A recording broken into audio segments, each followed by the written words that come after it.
Paano nga ba ang pag-usad ng panahon na kung saan ay walang makinaryang makapagbibigay tulong upang lakbayin ang mga hinaharap? Narito ang ikatlong pangkat upang ipakita ang tila makinariang paa na siyang nagsisilbing sandata o transportasyon.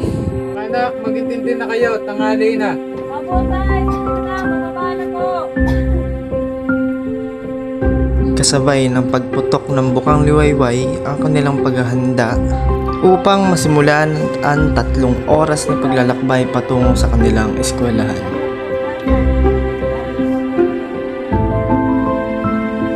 Nang dahil sa bako-bakong daan, mas minabuti ng 3 magkakapatid na kanilang buhatin ang kanilang mga sapid sa paa nang sa gayon ay hindi magkaroon ito ng sira kaagad-agad sapagkat batid nila ang hirap ng kanilang pinagdaraanan.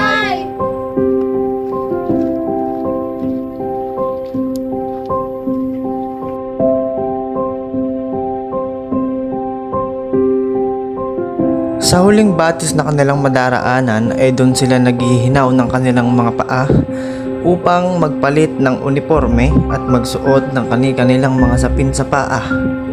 Ginagawa nila ito upang hindi agad madumihan ang kanilang mga kasuotan pagdating sa kanilang paaralan.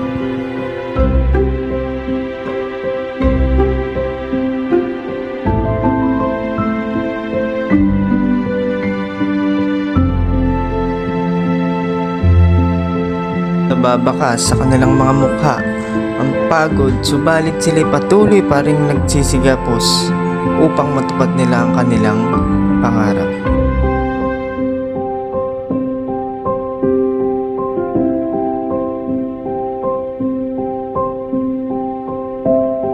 Mula naman sa eskwelahan ay 3 oras din ang kanilang lalakbayin pabalik ng kanilang tahanan.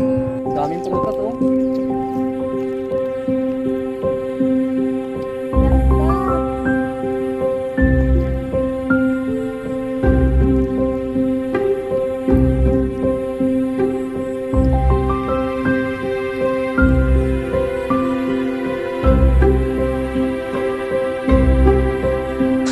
Patuloy sa paglalakbay sa bako-bakong daan ang 3 magkakapatid.